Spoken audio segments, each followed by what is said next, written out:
The Wrecking by Christy Barritt. Chapter 1. Samantha White never knew fear had a sound until now. With her eyes covered, she could only listen. She'd heard the noise of crystallized snow crunching beneath heavy footsteps. Footsteps that brought with them the uncertainty about her future, about whether she would live or die. She'd listened to the heavy breathing of someone who was nervous and hovering over her as he plotted her next hours in captivity. If she closed her eyes, she remembered the flinch-inducing creak of an old door opening, the crackle of a fireplace that didn't remind her of warmth, but of the devil, and she remembered silence. Silence was what she heard when her abductor left her all alone. Then there was no fire, no footsteps, no heavy breathing, except maybe her own. And she could see nothing. Not because she was blind, but because of the hood that had been pulled down over her head. When the man had first covered her head, Samantha had tried to manipulate her body by rubbing her upper half against the couch behind her. She lunged forward and tried to catch the fabric between her knees. All during the silence. Of course, but nothing worked. She wasn't sure which fear was worse. The fear that she would continue to live this nightmare, or the fear that she would die. She'd heard the stories on the news, heard the town scuttlebutt, listened to her friends whisper their fears as if children talking about the boogeyman. Only they weren't children, and this boogeyman was real. A serial killer had chosen their peaceful, quiet county for his hunting ground. He'd already taken the lives of 7 women whose cars had broken down on the side of the road. 7 women who'd been alone in the crevices of these Virginia mountains, a place where cell service was as scarce as the locals' peace of mind since this rampage had started 16 months ago. Women tried not to go anywhere alone, but at times it couldn't be avoided. And that was when he struck. The media had dubbed him the Grim Wrecker, though not all the women had wrecked. Samantha's tire had popped on an icy, secluded road. She guessed her abductor had planned it that way. Perhaps her abductor had followed her, watched her, and he'd planned down to the last detail how he would grab her. Except she hadn't even been driving her car. No, she'd borrowed her best friend Elise's car since her own vehicle was in the shop. And Samantha hadn't intended on going out alone, but her mom needed an inhaler. So Samantha had driven to the pharmacy. It hadn't been late or far away. But then she'd run into Hank Turner and he'd talked her ear off. He'd even offered to give her a ride home after they'd wrapped their conversation, but she'd refused. After all, tragedy happened to other people. But this time, tragedy had happened to Samantha. When she'd heard the pop of her tire, she knew she was in trouble. But before she could react, her car had lurched out of control on a patch of black ice. Her head hit the steering wheel, and everything went black. She'd woken up here, in the cabin. Her hands and feet were bound. The rope holding her hands had been attached to something on the couch. The frame of a sofa bed beneath the cushions, maybe. It had been 2 days since her nightmare began. 2 days with no food or drink. The man hadn't hurt her, per se. But he'd watched her, observed her, even draped a blanket over her. What was he planning? When would it begin? How would it end? Her breath caught. She heard a sound in the distance. Another round of panic seized her. Tires crunched across gravel. A door slammed. Footsteps stomped on a wooden porch. He was back. Not only that, but it was the 3rd day. She'd followed the news enough to know that was the day the Grim Wrecker always killed his victims. She let out a guttural cry at the thought, and the sound of fear surrounded her again as death drew closer. Chapter 2. It had been 1,032 days since the sound of hope had first found her. The sound of voices in the background, heavy feet, hands reaching for her. Her mask being pulled from her head, light blinding her eyes, and the image of 3 hunters leering at her, stumbling across her, rescuing her. Samantha had prayed that with the hope, the fear would disappear. But nearly 3 years later, that hadn't been the case. Fear always found her, especially in the silence. Just as she did daily, Samantha opened the front door to her mountain bungalow in Shivering Falls, Virginia, ready to head to work. Ready to do the one thing that made her feel like she could make things right. Working with victims of abuse for a local nonprofit was a labor of love. Maybe if Samantha could help someone else, she could somehow help herself. Maybe she could find healing for her own bruised soul. The prospect of life ever returning to normal seemed like a distant dream. She stared at her front yard a moment. This place was her haven, her own little 1-acre refuge in the mountains. The seclusion might bring some people terror, but to her it felt peaceful, especially on calm days when she could hear the trickle of the creek behind her house. The creek sounded so peaceful with its leaps and bounds and carefree jaunts, except for today. Today, Samantha couldn't hear the creek, which could only mean one thing: that it was frozen. This day was gray and dreary, which seemed fitting. Samantha had always liked stormy, turbulent days, but lately this kind of weather matched her moods. And, though most people would think these conditions less than ideal, this brisk day was one more day of living with freedom instead of tyranny. She'd learned to appreciate that fact. She pulled on her insulated slicker and opened the storm door, surprised by how sharp the wind was and how frigid the air felt. Forecasters said they might get some snow here in the Shenandoah Mountains of Virginia, even though it was only mid-October. Temperatures had dipped unseasonably low this week. Though she liked storms, something about snow always made her wary, made her want to freeze right along with the creek behind her house. Took her back in time. Her psychologist had told her that the senses had a way of rousing memories and making them feel present instead of past. He'd said smells could sweep a person back in time. And, for Samantha, everything about this weather tried to transport her back to the worst days of her life. It was the crispness of the air, the clean, icy scent of the threatening precipitation, the way snow looked innocent and playful, even though it could clothe in white a potential killer. Samantha pulled herself together, tugged her jacket closer, and stepped outside. As she did, she spotted an envelope on the stoop. Curious, she scooped down and picked it up from the cheery welcome mat, one with flip-flops and a smiley face on it. It screamed summer, and Samantha knew she should get a new one. But this one had always lifted her spirits. Her throat tightened as she looked at the letter.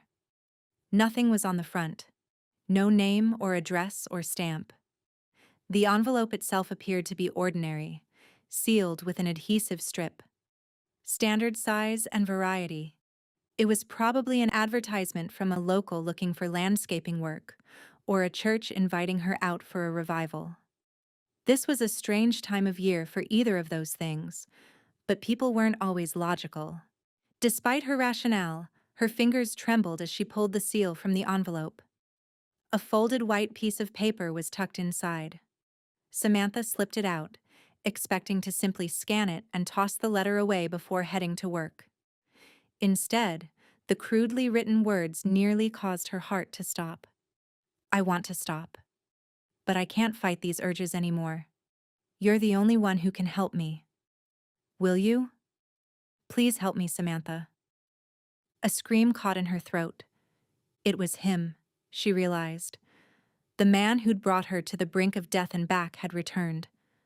The Grim Wrecker. And he knew where she lived. Chapter 3. 1,032 days after her release, the sounds around Samantha held her captive again. The sound of an agent tapping his foot beneath the wide, glossy table, the subtle tick of the cheap clock on the wall, the urgency stretching tight throughout the room here at the sheriff's office. She had called Rick Frost, the agent she'd worked with at the FBI after her ordeal. In the weeks following her rescue, or was it a release, she'd been questioned extensively about her abduction. A special task force had been formed to evaluate any evidence she offered. Specialists had come in from Quantico. With no answers or leads or new victims, they'd eventually lost interest. But it had been at least a year since she'd talked to anyone at the agency. The urgency had melted away like a spring thaw on the heel of a harsh winter. After her call today, Samantha couldn't stomach the thought of driving alone after getting that note. What if the grim wrecker had tampered with her car? What if he was plotting to somehow abduct her again? Yet the thought of staying at her house brought her panic also. He'd been there. He'd contacted her. Nowhere seemed safe. A crew was at her place, looking for any evidence. Any footprints or trace fibers or fingerprints would be photographed, tagged, or bagged. Another agent took her to the local sheriff's office, where Agent Frost had met her. Here, there were files spread out. A timeline had been started on a dry erase board. The sheriff as well as a detective had gathered, and they talked for a minute like she wasn't even there. As she sat in the uncomfortable swivel chair, she pictured the note again, and her stomach churned with unease. Her gaze drifted back to the crew who'd been assembled. Frost was in his 40s and had flaming red hair, pale skin, and piercing eyes, the opposite of the chilly image his name invoked. The other FBI agent was new. He'd introduced himself as Agent Daniel Quinn. He was in his 30s and on the taller side, with a head full of light brown hair, a pleasant oval face, and controlled movements. Beneath his button-up shirt, she could see the defined muscles of someone disciplined and strong. Agent Quinn's eyes were kinder than Frost's, and he was quieter, more of a listener and observer. Maybe it was part of their whole good cop, bad cop routine. Samantha had given up on trying to guess these things. Guessing took too much energy. Apparently, he'd been brought in from Quantico, and he was an expert on serial killers. Something of a one-man team who came to lend his expertise to situations like these. Her mind went back to the note again. I want to stop. But I can't fight these urges anymore. You're the only one who can help me. Will you? Please help me, Samantha. Her gut clenched. Bile rose in her. Her head swirled. Every time she thought about the words there, she had the same reaction. Time hadn't lessened how receiving that letter made her feel. Are you sure you haven't had any contact with him since you were rescued? Agent Frost turned from his notes and the skeleton of a timeline on the whiteboard and stared at her, his eyes icy cold and beady. I'm sure. Because if you know who this guy is, it's better you tell us now, he continued. I don't know who he is. I think you do. She pushed away her frustration, pushed away her desire to cry. How many times could he ask her that question? They'd done this song and dance too many times before. Now that you ask, I've been working with him ever since he abducted me, and we've been planning this day for years. Is that what you want to hear? She cringed at the anger in her words, but Frost treated her as if she was an accomplice. She was over it. I understand you're getting frustrated, Samantha. Quinn jumped in before Frost could add more fuel to the fire, no doubt. That's not what we want. We're concerned that this guy is going to strike again. Sometimes we have to ask the hard questions. I'm concerned for that also. Her voice wavered with emotion, with memories. That's why I called you when I got the letter. I don't want anyone else to live through what I've lived through. I don't object to hard questions. I do object to your tone, however. You know who this person is, Frost said, as if he hadn't heard her, or hadn't cared. You have some connection with him. You need to think harder. Her hand slapped the table as her internal fire ignited again. She wouldn't let Frost make her into a victim again. No, she was an overcomer. That was the message she'd tried to bestow upon her clients, and she needed to live it in her own life. I have been thinking about it. I've been through therapy, tried every different technique out there, but I can't remember anything else. His gaze remained unchanged. You don't want to remember. She squeezed her eyes shut and lowered her head, fighting to remain in control. Even though she was no longer chained and bound, sometimes Samantha still felt like a captive. because maybe Frost was right. There was one memory that always hovered on the edge of her consciousness. She didn't know what it was, but she feared it could be the missing clue that would help authorities find this guy. Nothing she'd tried had helped retrieve it, leading her to believe that it was just wishful thinking. Yet she knew it wasn't. No matter what she did, that repressed memory stayed beneath the surface, like a person trapped under an ice lake. Like she was clawing at a frozen layer, aware of everything happening above her. But unable to scream, unable to breathe, unable to yell for help, unable to do anything except wait for her death. Frost seemed to sense the repressed memory and assume it meant she was guilty.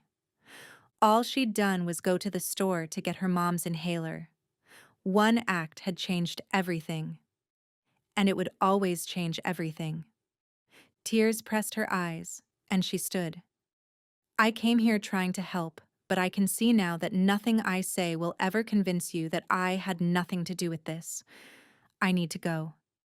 She didn't have to sit here and let Frost make her feel like a victim again. She rushed from the room. She didn't have a car here, but she would call Elise or her boss, Hank. Then she'd go. Somewhere. She didn't know where. Certainly not her house. Not with the grim wrecker knowing where she lived. But she wouldn't be a victim again. Neither at the hands of a serial killer or the FBI. Chapter 4. Quinn cast a scowl at Frost before scooting his chair out. He didn't know Frost very well yet, but this whole conversation had turned his stomach. Quinn didn't have time to talk about the agent's behavior now. Right now, he had to stop Samantha. He stepped into the hallway and spotted the woman headed toward the reception area of the small sheriff's office. Ms. White, wait!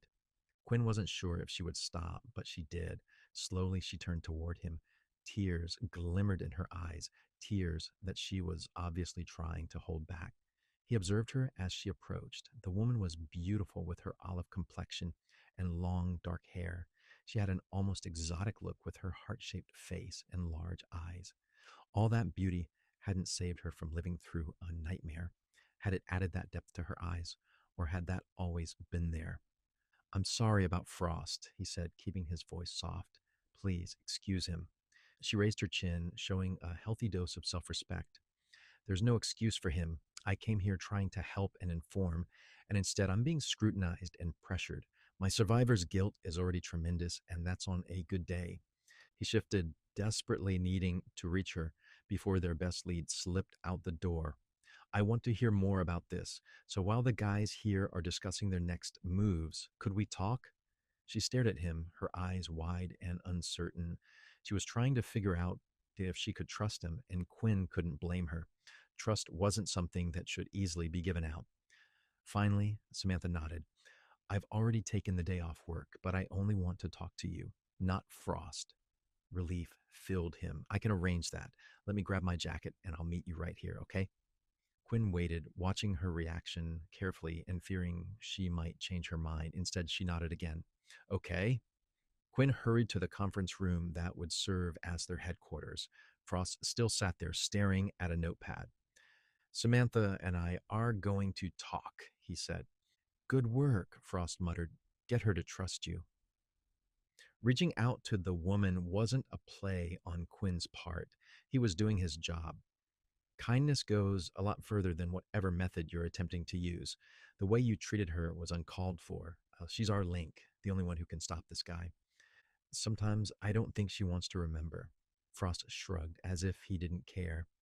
I can't put my finger on what it is, but I've always thought there was something that girl wasn't telling us. Quinn stared at his fellow agent, trying to read between the lines of what he was saying. You think she's involved? Frost shrugged again, leaning back in his seat and drumming his pen on the table. I can't say that for sure, but why did our unsub let her go otherwise? It's never made sense. Maybe she made a deal with him. Maybe she's an accomplice. Who knows? Fire ignited in Quinn. Of all the reasons he could use, that was what Frost had gone with.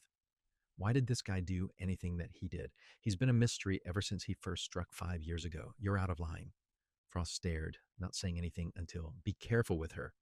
Quinn shook his head and grabbed his jacket. Thankfully, Samantha was still waiting for him at the end of the hallway. Part of him had wondered if she'd be long gone after that conversation with Frost. Quinn wouldn't blame her. Samantha was chatting with the receptionist. The two must know each other. It was one of the perks of small town living. She still seemed subdued, upset, but maybe not unreasonable. You mind if I drive? He asked. Not at all, especially since I don't have a car. The weather felt surprisingly brisk outside as they stepped into the parking lot. He'd gotten used to the weather in Texas.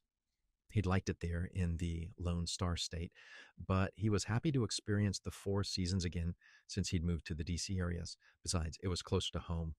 They say we're going to get some snow, he murmured, trying to make small talk. He glanced up at the pregnant gray clouds. Soon the landscape would be covered in icy precipitation. Samantha shoved her hands into her pockets as she trudged along beside him. That's what I heard. It always makes driving around here tricky. Ice and mountains don't mix well, even for people who grew up around here. Quinn wondered if there was a hidden meaning to Samantha's words.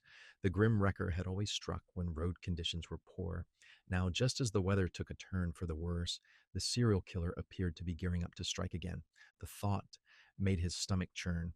He'd been studying the man for years, but he'd hoped the guy wouldn't strike again. Every life lost was one too many. You from this area? He asked. He'd read Samantha's file before, but he needed to find some common ground and establish rapport with her. It wasn't to get on her good side, as Frost might assume, it was just common decency. It was about caring for people for who they were and realizing that every person was valuable. Samantha drew up her shoulders as if trying to keep the wind from around her neck. I am. Grew up in this county. Have family here still? A quick frown pulled at her lips, then disappeared as quickly as the snowflakes dissolving in the air. Dad died of cancer when I was 6. Mom got remarried 2 years ago and moved to Georgia. No brothers or sisters. Yet she was still here, 25 years old, active in the community, voted most friendly in high school. He'd seen her pictures from back then. She looked so carefree and happy. A different guy had been by her side in all the old photos from her yearbooks. No doubt they were all admirers. Yet she'd never married. Was that because she hadn't found the right person, or had the grim wrecker ruined her? Because on the surface, Samantha seemed like marriage material. Not only was she beautiful, but she seemed kind and strong. It would seem like such an awkward question to pose to her, but he was curious. The more he knew about her, the easier it would be to put together a profile. He wouldn't ask the question yet, though. You ever tempted to leave? He asked instead. Start over someplace new? The snowflake frown made another brief appearance before melting. Tempted? Always, but this is home, and I don't want some crazy man to drive me away. I can respect that. She stole a glance at him, her intelligent eyes studying him. How about you? Where are you from? I just got transferred to DC from Houston. Are you having some culture shock? Shivering Falls isn't quite Houston, although I assume you usually work out of the DC office. He smiled. Almost. No, I can't say I'm having any culture shock. Both places have their charms, so I can't complain. DC has charms. He did smile this time, in its own way. When they reached his FBI sedan, Quinn opened her door and waited for Samantha to climb inside. Then he got in behind the wheel. As soon as he cranked the engine, he turned on the heat. Cool air blew from the vents. Just a few minutes and it will warm up. He held his hand in front of the vent on the dashboard. I'm used to the cold. She stared out the window as if nature had heard her. A snowflake hit the windshield. If it was already snowing in October, then they were in for a long road. He waited just a moment longer for the car to heat up before pulling out. Know anywhere to grab some coffee. This isn't my turf. She nodded. Java Hut isn't far away. 5 minutes later, they pulled up to the coffee house. Java Hut was nestled into a string of shops on a quaint downtown street of Shivering Falls. Nothing about the area screamed that this would be the breeding ground of a serial killer. No, everything about it seemed too down home and safe, which only made these crimes somehow more horrific. The scent of cinnamon and vanilla greeted them when they walked inside, aromas that were sure to calm, however so slightly, any nerves. Quinn and Samantha sat across from each other with coffee in hand at a corner table, away from any listening ears. This was his style: conversation, talking, making people comfortable.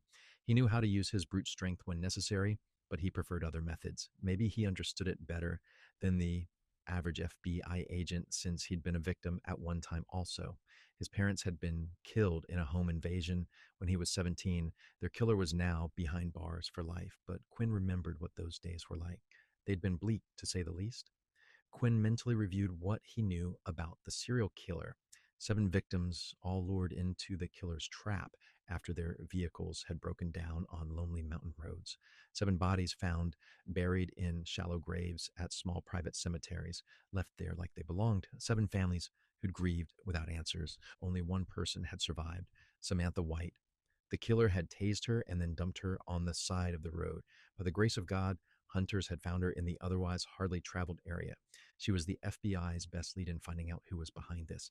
Do you ever just stop and listen to the sound of coffee being poured? She asked. Her question caught him off guard. I can't say I do. It's really a marvelous sound. So is the sound of rain hitting the roof, or a fish tank bubbling, or children laughing. He waited for her to continue. You learn to appreciate those things when they're taken away from you, she concluded, but it's the small, simple things that can bring the most joy. It makes sense. He stared at the woman across from him as she sat there stiffly, still probably in shock. I thought you might be more comfortable talking here. Anywhere absent of Agent Frost works for me. She frowned.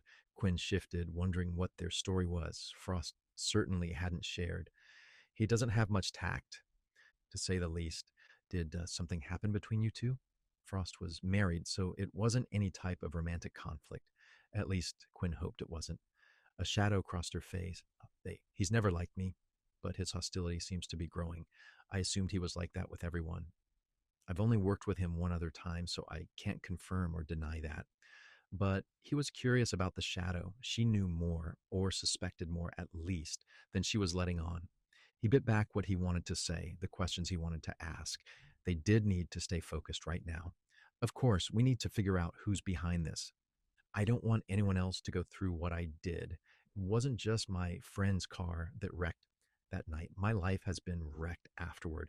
Every day, I keep trying to pick up the pieces. You seem to be doing a fine job with that. Sometimes I just don't know, so I keep moving forward. That's half the battle. He shifted. Look, I know you've been over this a million times, but never with me. I'd like to hear from your own mouth what happened to you, Samantha. She stared into her coffee and didn't say anything for a minute. Her lips twitched as if she was trying to form the words while battling emotions at the same time. Before she could speak, Quinn's phone buzzed. He saw it was the office and took the call. The color drained from his face as another agent gave him an update. What's wrong? Samantha asked as he lowered his phone. A woman was reported missing this morning. Police just found her car. Chapter 5. I don't want to do it, but I can't stop myself. And now, here I am. Another woman pleading for her life is bound in front of me, and I have these urges that I can't contain. Sweat covers my forehead, and my heart races with anticipation, with urgency, with a touch of hesitation. There's only one person who can help me. Only one person who helped me overcome before. I tried reaching out, but I was too late. I glance at the woman, at her thin figure, her fair skin, at the way her body is hunched over into a ball, as if that will help her. These women need to pay, need to suffer for what they've done to me. But not Samantha. She has no reason to suffer. She's pure and lovely and kind. Her picture flutters through my mind, bringing a smile to my face, making me wish she was here instead of this woman. Samantha makes me stronger. She always has been special to me, not someone I could ever hurt. The woman whimpers again and pulls her knees closer to her as she huddles on the couch. Mandy is her name. I know all about her. Know her schedule, her habits, her friends. I spent weeks observing and watching, yet never being seen, blending in. Then she rejected me, just like the others. Women who think they can carelessly toss me aside, like I don't matter. Women who think I don't make enough money, even though I'm doing a valuable work. That I'm not handsome enough to be by their side. Who don't understand my personality. They deserve to pay for their quick judgments, for the fact that they don't care if they hurt me. They need to know rejection also. The ultimate rejection, death. I glance at my watch, a cheap one I bought at a drugstore. The numbers there stare back at me. It's time to get to work, at my real job. The one where no one knows I'm a killer. No one suspects me. In fact, they all like me and say I'm a decent guy who's been dealt a bad hand. I'll have to finish this later. I look at Mandy one more time, listen to her cry, whimper, beg for her life. Her time is coming to an end. As soon as I return, I'll finish what I started. I'm not wasting any time this round. Chapter 6. Samantha's head began to spin at Agent Quinn's words. Another woman missing? Her car found? Already? But Samantha had just gotten the note this morning. She hadn't had time to do anything to stop this guy, to heed his cry for help. She'd thought she'd at least have a few days to figure out a plan. Why had he bothered to ask for help? To give Samantha hope that maybe she could stop him? But apparently the Grim Wrecker had sent the note right before starting his deadly rampage again. He'd never really wanted Samantha's help at all. No, maybe he just wanted to play with her head, or announce he was back. Then again, maybe it was all a game to him. Was there... She paused, hardly able to say the words. Was there a key left? He nodded, his jaw flexing. There was. That was the Grim Wrecker's signature. He always left a car key with no teeth in it. Something generic that linked all the crimes back to him. It was his calling card, of sorts. I need to get to the scene. Quinn's words pulled her back to the present. I'll take you home, and maybe we can finish this conversation later. Can I go with you? She hadn't meant for the words to leave her lips, but she didn't want to take them back either. There had been no victims after Samantha had been released. Not until today. But maybe being at the scene would help her break through that ice barrier her mind had created. Agent Quinn stared at her, studying her with his intense brown eyes. I'm not sure. That's a great idea. Maybe something will be triggered. Her voice caught as she realized the reality of those words. She could be opening a floodgate, but the emotional distress she might endure would be worth it. I want to help. I really do. Finally, Quinn looked away and offered a curt nod. I'll need to have you cleared first. Of course. She pulled her coat closer as she followed him outside. The chill wasn't from the frigid weather. This chill had started inside her. This couldn't be happening again. It just couldn't. Terror had gripped this community 3 years ago, and people were just now beginning to recover. Quinn talked on the phone to someone as they hurried to his car. His gaze wandered around them, as if he was searching for the killer. Maybe he was. A shiver crawled up Samantha's spine, a quake that turned into a quiver that wouldn't recede. As before, Agent Quinn tucked her into the car before climbing in himself. He hung up and turned to her, his face grim and serious. You've been cleared. You can come with me. You're right. Maybe it will help you remember. I can only hope. He stared at her another minute, still not starting the car. But I've got to warn you, Samantha, that this could set off some PTSD. I need you to know what you're getting into. The fist in her stomach squeezed tighter. I know, but I'm prepared to live with that.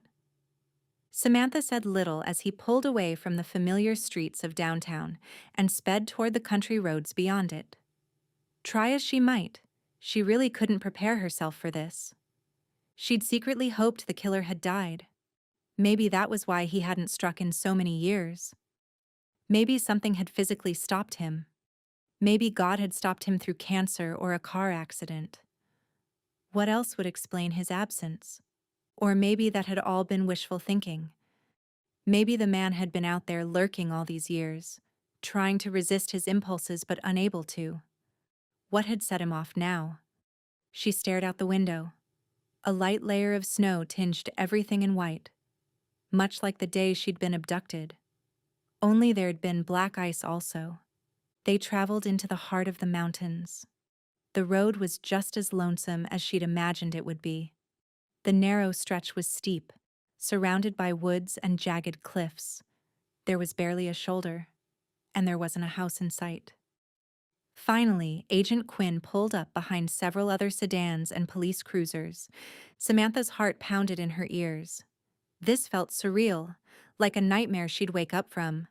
But this was really happening. Again. Quinn kept a hand on her elbow as they walked toward the police cars.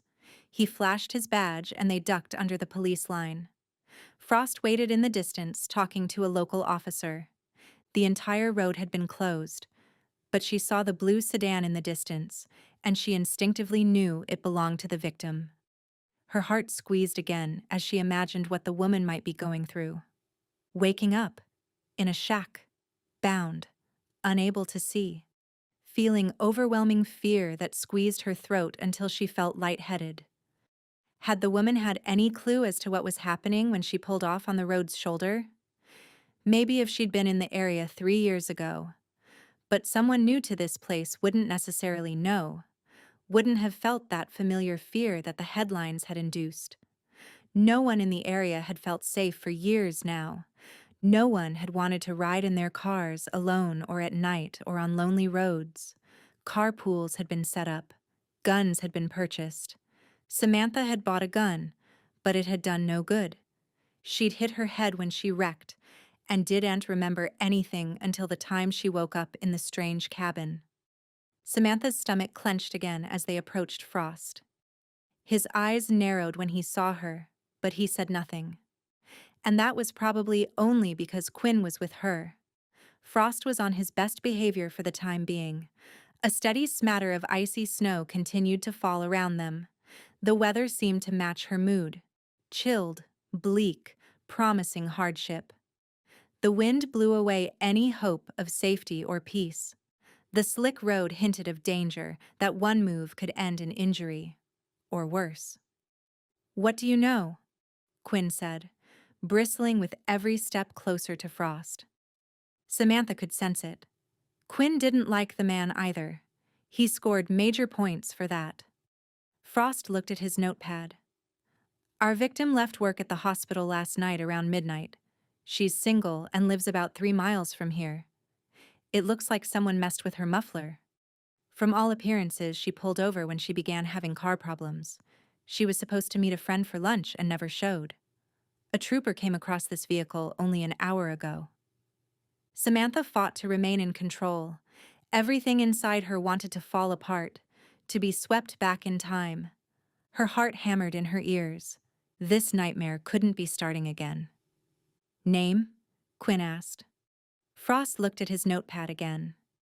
"Mandy Morrison." Samantha gasped, and both men turned toward her. "I know her," she whispered, the woman's image filling her thoughts. "I know Mandy Morrison."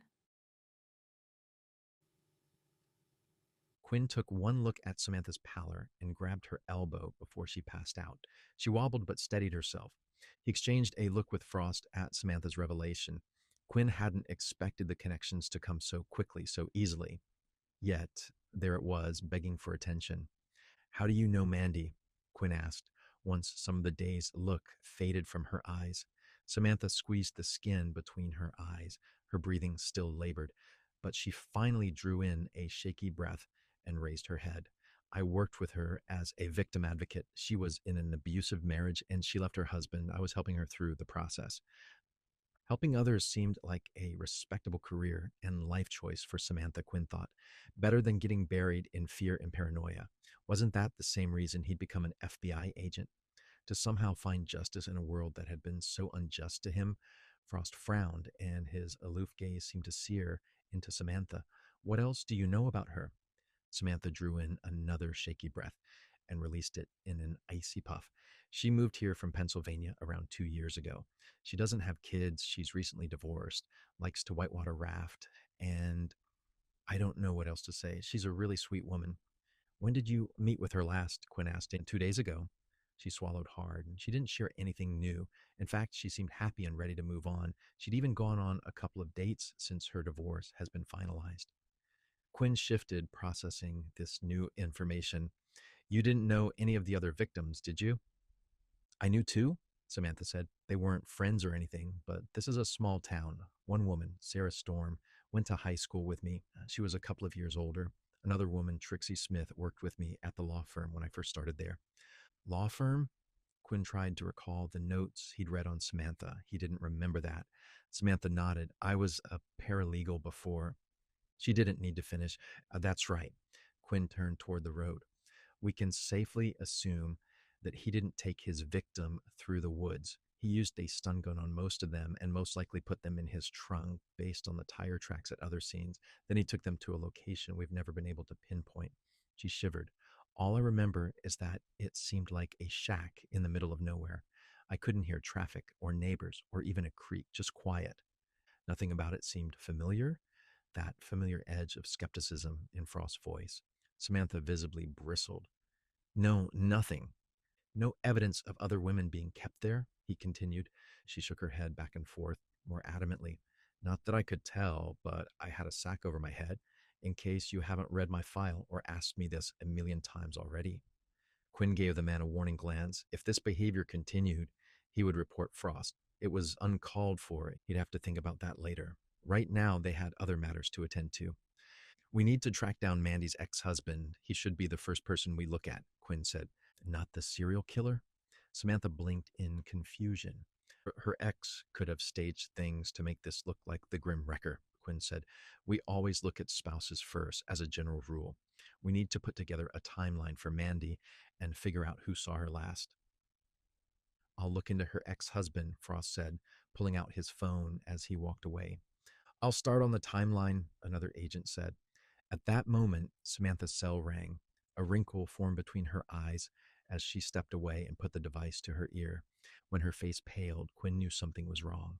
Again. Chapter 7. It was him on the other line. The Grim Wrecker. Samantha was certain of it.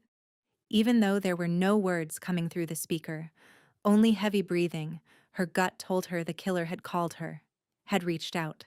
Again. Quinn rushed toward her and put his ear next to hers. The scent of his piney cologne brought her a brief moment of comfort and strength. This was a pivotal moment. Deep in her bones, Samantha could feel it as surely as she felt the sharp wind through her jacket. "Who is this?" she asked softly, her gaze fixated on the woods. The person on the other end just breathed. Heavy, long, wordless. "Dear Lord, I need your guidance now. Please, I beg you." "It's you, isn't it? The man who—" She considered her words, trying to choose them carefully. She licked her lips, which suddenly felt chapped and unbearably dry. "You're the man who let me go." The breathing stopped for a minute until all she heard was the buzz in her ears. "Thank you for doing that," she continued, praying she was doing the right thing. A whole team of agents had gathered around her to listen, but she ignored them. "For letting me go. You can do it again, you know. This doesn't have to end like the others did. You can let Mandy go."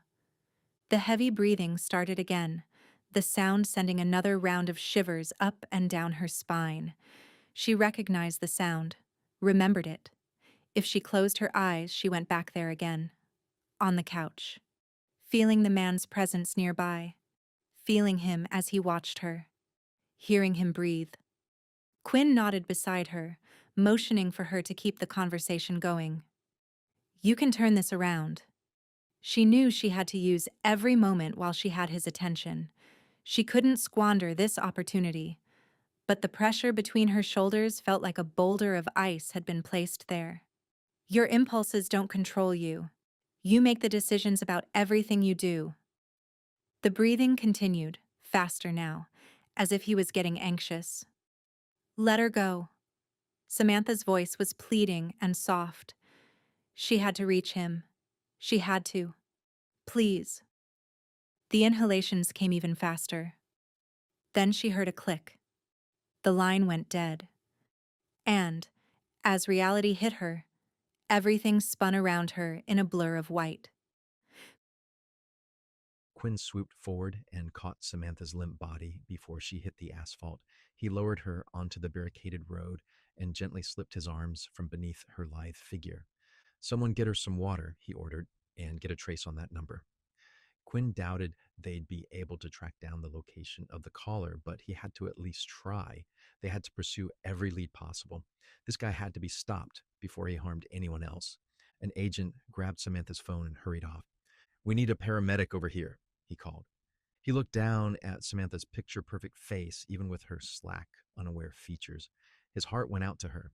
Maybe bringing Samantha here wasn't a good idea. He wanted to protect her, but he wasn't sure he could. One of the paramedics rushed over from a nearby ambulance and placed a hand on her forehead to stabilize her. Frost and another agent, Marks, rushed over also. It's Samantha, the paramedic muttered. I didn't know she was here. You know her? Quinn asked, glancing at the 20-something man with dark hair as he lowered his head toward hers, listening for her breathing. We went to high school together, he said. I'm Aaron. She's still breathing normally, and her pulse is strong. It must have been the shock of all this, Quinn said. I caught her before she hit the ground, so the fall shouldn't have injured her. Just then, Samantha's eyes fluttered open. What? She pushed herself up on the palms of her hands and raked a hand through her thick hair. Her eyes narrowed with confusion. You just passed out, Aaron said. You should lie down. We'll get you a blanket and some oxygen. How do you feel? I'm I'm fine. Don't waste your resources on me, please. She turned back to Quinn. Were you able to trace the caller? Quinn shook his head. No, not yet. It's a long shot, but someone is working on it. He helped her to her feet, and she stood there in silence for a minute, as if getting her balance. Aaron nodded at him and stepped back, indicating that she should be okay. Quinn appreciated that the man was giving them a moment of privacy. Every minute mattered right now. He called. Samantha's eyes, full of depths of fear and exhaustion, met his. She'd probably thought it was a nightmare and felt a jolt when she realized it wasn't. I know. You did a good job speaking with him. She rubbed her forehead, her gaze still a jumbled mass of emotions. Propping her hip against his sedan, she drew in a deep breath. I didn't know what to do, if I should yell at him or try to appeal to him. I think you made a wise choice. Her uncertainty was evident in her gaze. I want to help you find him. As Samantha's words hit his ears, everything in Quinn rebelled. He'd seen the effect of stress on her, and he didn't want to put her through this any more than necessary. This was a lot for anyone to handle. I'm not sure you're ready for that. Fire lit in her gaze. I can be. This is the second time this psycho has reached out to me. If he does it again, maybe we can track him down, he finished. She nodded. Exactly. He rubbed his jaw, the moisture from a snowflake melting on his skin. Having her along would only make things more complicated. But Samantha could also add a lot more insight to this than the average person. Let me talk to my boss back in DC, he finally said. Until then, I need to take you somewhere to rest. But he cut her off. You can't help without approval, Samantha, and I think you need to rest for a while. Is there someone you can stay with? She frowned but didn't argue. My friend Elise. I can take you there. We're going to station one of our agents outside the home just to be safe. She nodded again. Okay. He paused and gripped her arm, wishing he could tell her everything would be okay, but he couldn't make that assurance. Instead, he said, Samantha, we're going to get through this. And one way or another, they would. Chapter 8. Just as promised, Quinn escorted Samantha to Elise's house. It was located only 15 minutes away, in an older subdivision full of small bungalows. Samantha's head spun on the drive there as she remembered everything, as memories rushed back, as threats of yesterday pulled at the present. Do you mind if I check things out first? He asked once they were inside. Of course not. She glanced at her friend. Elise? Her friend shrugged. Go right ahead. Samantha watched as he went from room to room, as he checked each window and door. Finally, he returned to them at the entryway where they'd huddled. Everything is clear, he said, but here's my card. Program my number on your cell phone, just in case you need me for anything. I will. Quinn stared at her another moment before finally saying, Otherwise, I'll check in with you tomorrow. She didn't want him to leave. She felt better when he was around, but she knew he had work to do, and that he couldn't dedicate his time to keeping her safe. As soon as he was gone and the door was closed, Elise pulled her into a hug. "I'm so sorry, Samantha," she muttered. "I can't believe this." Samantha nodded almost stoically. The truth of this still hadn't quite hit her. As she pulled away from her friend's embrace, she drew in a deep breath. Her friend's cute little bungalow had always been comforting. There was something about the familiar scent of apples and honey that soothed her. Flames danced from a couple of nearby candles. The burn on the wick there was small and simple enough to be comforting, unlike that in a fireplace might be. Her revulsion toward fires was a remnant of her time in captivity, she supposed. Elise and Samantha had been friends since elementary school when they'd been assigned to sit next to each other in Mrs. Pendleton's class. They'd been inseparable since then. Today, Elise worked as a dental hygienist. She was divorced. Her marriage had only lasted 6 months, and she'd vowed to remain single for the rest of her life. It had given the two friends a lot of bonding time. Samantha sat on a wingback chair, more like collapsed there, still reeling from today's events. "I can't believe all of this has started again either. Have people heard?" Elise nodded grimly. "Everyone is talking about it. I've already had 5 phone calls from people warning me not to go anywhere alone." That wasn't necessarily a bad thing. People should be cautious. Maybe prudence could save a life. "I knew her." Samantha's throat tightened as she said the words. Elise gasped. "What?" "It's true. I've worked with her through my job at the nonprofit." Elise sank into the chair across from her and pulled her knees to her chest. "Samantha, that can't be a coincidence." "It has to be a coincidence," Samantha muttered. "I didn't know all the other victims." "But—" Samantha knew what Elise was about to say. "I know. He seems to like me. I don't know why. I just don't know anything right now. Nothing makes sense." "It was supposed to be me." Elise's shoulders slumped. Not dramatically necessarily. It was with obvious burden and years' worth of guilt. "Don't say that. You know it's true. That man? He plans his actions. He was supposed to grab me." She covered her mouth to muffle a cry. They'd had this conversation before. Both dealt with a variety of survivors' guilt. Samantha closed her eyes. Her friend told the truth. From a distance, Samantha and Elise looked similar. They both had dark hair and an olive complexion. As teens, they'd told strangers who struck up a conversation that they were sisters, and some had believed them.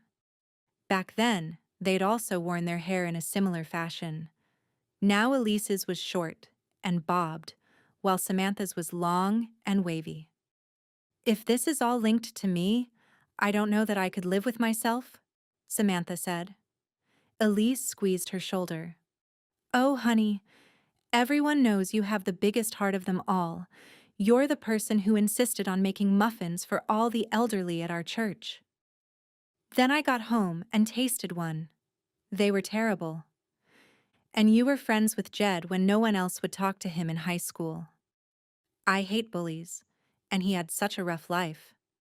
"And you're always the first to show up when something bad happens in a person's life." Her tone turned serious. "There's a lot to be said for that. I'm pretty sure everyone cheered when you walked into our high school reunion last month." "That was your imagination." "Aaron cheered." Samantha paused. "What?"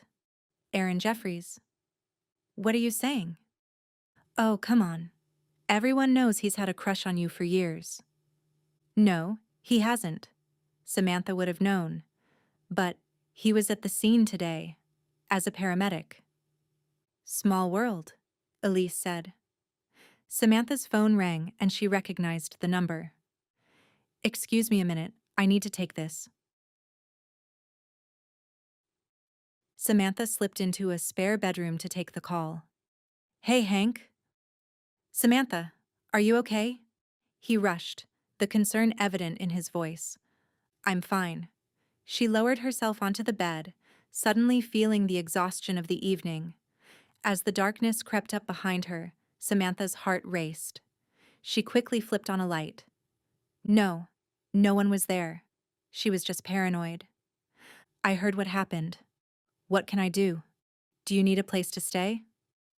Her boss was always both considerate and attentive. She appreciated those qualities about him. No, I'm with Elise. I'll be fine. I love Elise, but she's not going to be much protection if this guy shows up.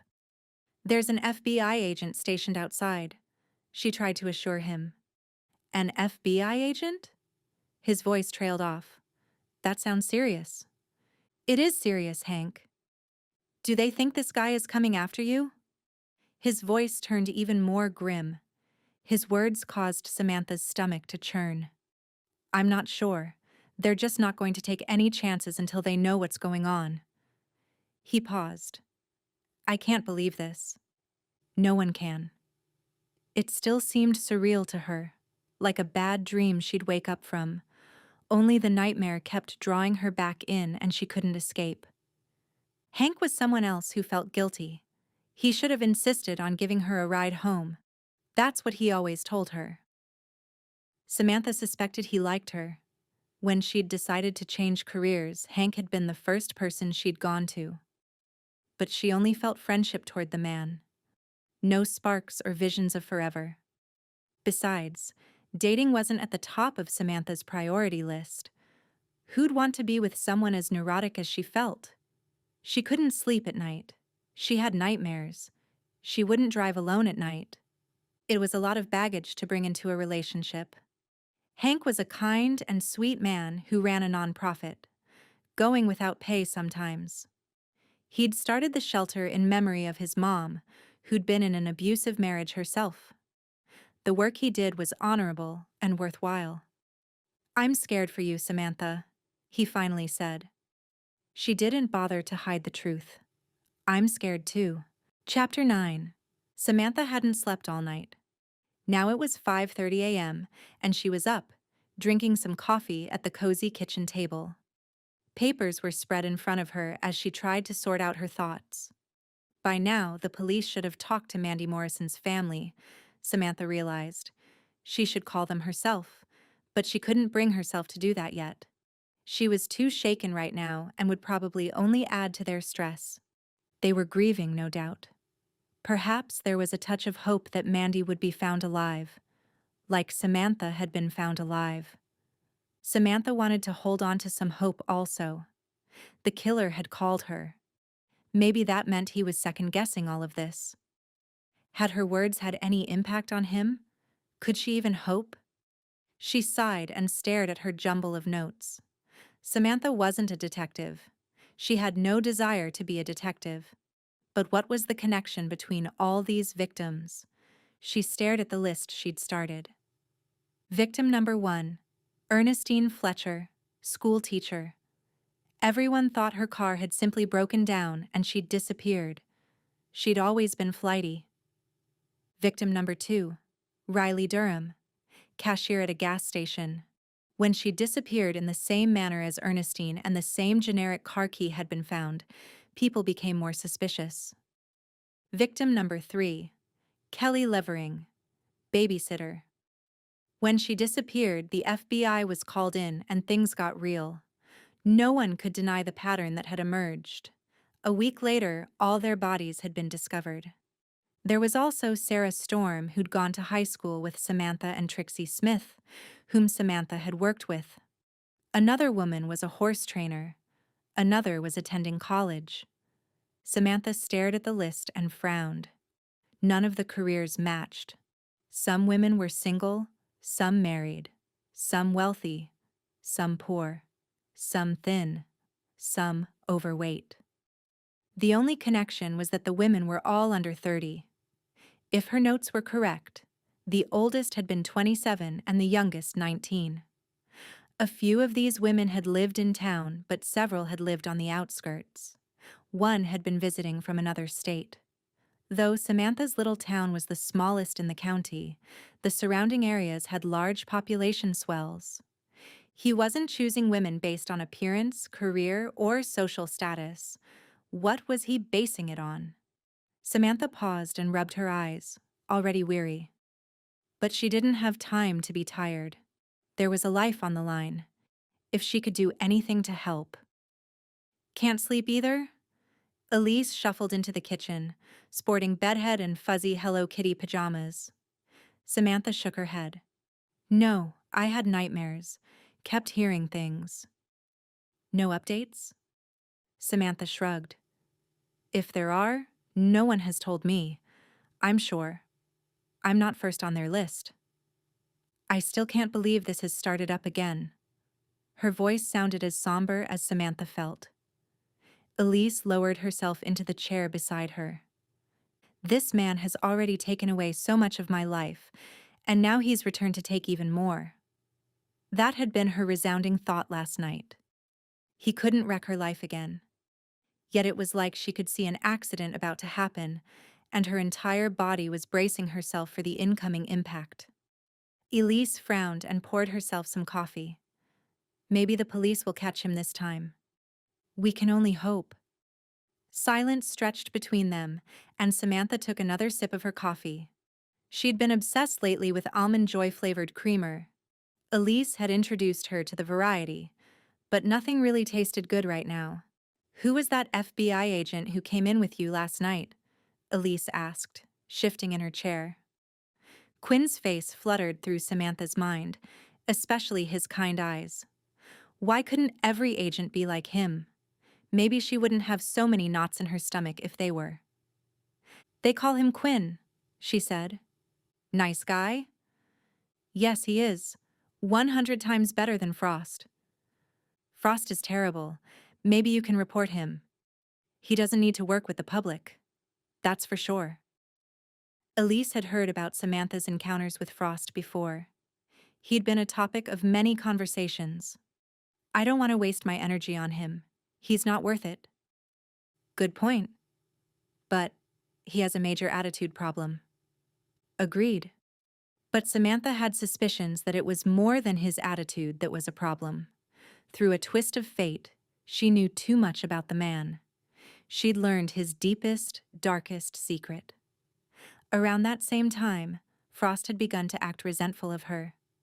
Now, Quinn, on the other hand, Elise raised her eyebrows. She studied her friend, curious now about what she was hinting at. Quinn what? Quinn is very nice to look at. A smile curled her lip. Samantha shrugged. She didn't want to admit that she'd noticed, but she had. It doesn't matter. There are professional boundaries in place. Not for me. Her friend wagged her eyebrows. Samantha laughed but inwardly felt a touch territorial, which was ridiculous. She was perfectly content being single, and she in no way had her sights set on Quinn. She had far more important things to think about. Just then, someone knocked at the door. Samantha drew in a sharp breath and braced herself for whoever might be on the other side. Asterisk, asterisk, asterisk. Quinn's stomach churned as he stood outside Elise's house and prepared himself to update Samantha. He had no doubt that this would be an impossibly hard day for her, and he wished he could change that. But he couldn't. He tugged up the collar on his thick black parka and wished he had more coffee. He'd worked all night, only pausing long enough to take a shower before coming here. There was no time for sleep right now. Samantha cracked the door open, only one eye showing and the chain still attached. She was being cautious, that was good. But anyone skilled could easily push past such a flimsy chain and get into the house. He didn't like that thought. When Samantha saw him, she opened the door fully and pushed her thick hair back. Her eyes looked uncertain again, partly intrepid, partly curious, altogether lovely still. I didn't expect you to come by, she said. Another cold wind brushed over him, reminding him of the brutality of the task at hand. Can I come in? She nodded and stepped aside. He waved hello to Elise when she peered around the corner from the kitchen, not feeling quite presentable yet, if he had to guess. What brings you by? Samantha's voice sounded strained as she crossed her arms, pulling her dark blue sweater closer. A couple of things. She nodded toward the kitchen. How about if I get you some coffee? You look tired. Coffee sounds great. He followed her into the kitchen. Her friend must have slipped around the corner and out of sight because it was just the two of them. Samantha poured him a cup, set it in front of him with the fixings, and lowered herself across from him. So, what's going on? He took a sip of his coffee. He liked his black and then leaned back. The weight of this and how it would affect Samantha's life wasn't lost on him. Well, we've been exploring several theories. The first person we looked at was Mandy's ex husband. We wondered if he was acting as a copycat to throw the police off. A copycat? Really? Surprise etched her features. It was just a theory. If her ex knew anything about the grim wrecker, then he could have followed the details that were written in various news articles. It would be the perfect cover for doing away with his wife. He wouldn't have to pay alimony. He'd been a lawyer, a very expensive lawyer. But the MO matches the grim record to a T, and there was that letter. And then there was that phone call to me. It's true, but it's still a theory we're playing with. Samantha studied his face for a moment, her fingers gripping her coffee mug. There's more. He nodded solemnly before starting. She was observant. That was a good thing. Someone called in a lead this morning. He didn't leave his name, but he directed us to an old hunting cabin. He claimed he came across it a couple of months ago and that it could match the description of where the women were held. And she rubbed her throat. And it appears that this could be the killer's lair, so to speak. We're investigating it now. But any DNA samples we find there will take a while to come back. She dropped her gaze, but only for a minute. She pulled it back up with a new hope in her eyes. Was Mandy there? Quinn shook his head, hating that he didn't have better news. No, it was empty. It didn't look like it had been touched for a while. I see. Disappointment tinged her voice. He took another sip of coffee, trying not to rush the conversation. We're hoping you might come down there and see if anything is familiar to you. Her face paled. Quinn waited for her to process everything. In his gut, he knew what her decision would be. Finally, Samantha nodded. I'll go. Maybe something will ring a bell. I know this has to be incredibly difficult for you, all of it, but if this is the right place, she nudged her chin higher. I can do it, especially if it might help someone else. Let me finish getting ready first. Chapter 10. Samantha wasn't sure she was ready to see this cabin. Her throat kept constricting until she felt as if she couldn't breathe. Her heart hammered out of control. Her palms felt sweaty. Yet she knew she had to do this. The implications of finding this cabin were bigger than her and anything she might be feeling. It could save lives. She stared out the window of Quinn's sedan at what looked like a premature winter landscape. More snow had come down last night. Not enough to cover the ground, but enough to leave patches in crevices and shady areas. Those expanses matched the chill she felt in her soul. By the time they drove down the winding mountain roads and onto a gravel road and then onto a dirt road, Samantha's limbs were a trembling mess. As hard as she willed herself to quit shaking, she couldn't stop. They pulled to a spot at the end of a long, wooded drive. It was secluded here, and the driveway was hardly visible unless you were looking for it. Obviously, other law enforcement had been doing just that because there were probably 8 other vehicles here already. The cabin in front of her was small and old and unkempt. Weeds grew up around the sides. One window had plywood over it, old plywood that was falling off. Rickety-looking wooden steps led to a small wooden porch. A screen door feebly guarded the bland brown door behind it. Samantha closed her eyes, remembering the sounds of the man approaching. The crunch of his tires against gravel. His heavy footsteps on a wooden porch. The sound of a door opening. Or had there been 2 doors?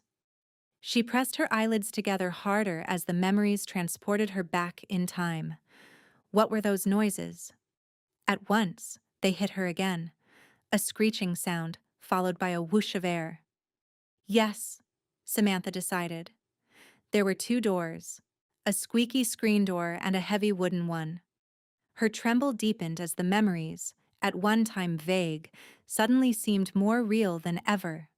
Agent Quinn didn't open his door even after he put the car in park. He sat there, the seconds ticking between them. Icy flakes hit the windshield. Branches clattered together. Leaves scurried away with the wind. It was like nature knew the horrors that may have happened here and mourned with them. I wish there was something I could do to make this easier. Quinn's low voice helped calm her nerves. I appreciate that, but I just need to get this over with. Even as she said the words, she made no attempt to move, nor did Quinn pressure her. Finally, after taking several calming breaths, she nodded. Let's go. They stepped from the car, and Quinn remained at Samantha's side as they walked toward the cabin, toward her nightmare, her place of terror. Maybe, if this was the right location. Quinn cupped her elbow as they walked up the stairs. He feared she would pass out again, she realized, and she might. Samantha recognized that visually, none of this would matter. It was her other senses that would take her back in time, the smells, the sounds, the feel. She wanted this to be the place, yet didn't want it to be. She needed answers. Law enforcement needed answers. The families of the victims deserved more closure. But she wasn't convinced she could face this. As they stepped inside, Samantha froze in the entryway. The place was ramshackle, which fit her recollections. She remembered feeling the grit against her shoes, remembered smelling decay, remembered the rough tweed of the old couch beneath her. It was small inside. A tiny kitchen took up residence in the far left corner. The sink there overflowed with dirty dishes that looked years old. Roaches scurried across the yellowed plates. Sauce was splattered on the stove and counter. At least Samantha hoped it was sauce.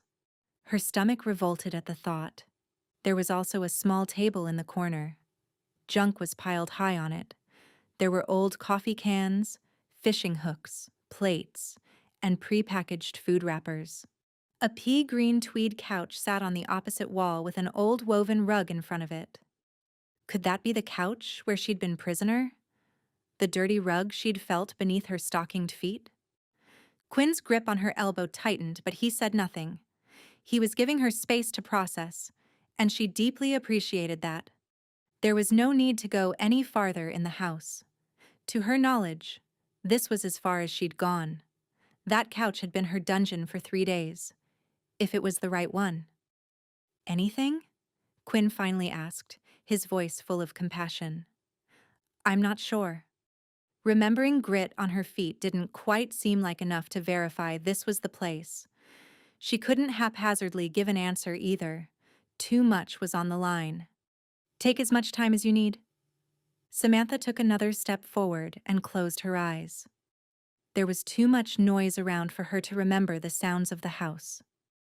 The door was open and a frigid wind swept inside, extinguishing any familiar sense as well. She needed something else to jog her memory. Could I sit on the couch? Her throat felt achy as the words left her lips. Quinn glanced at someone, probably a CSI, who gave him a nod. Slowly, Samantha lowered herself on a filthy cushion. Her hands brushed the fabric and sent another round of nausea through her. It felt the same as the one from her nightmares. The dust that rose from the cushions held familiar sense of age and woods and neglect. But she needed more. Is there a frame beneath this? She asked. A frame? Quinn repeated, his warm brown eyes assessing her. She nodded. I was tied to something. I assume the rope was attached to a sofa bed, maybe. Possibly the sofa frame. I'm not sure. He motioned for his guys to check. She stood and watched with bated breath as they took the cushions off. Sure enough, there was a hidden bed there, and on one of the metal frames were wear marks, just as if a rope had rubbed against the metal and worn off the black paint. Her nausea grew.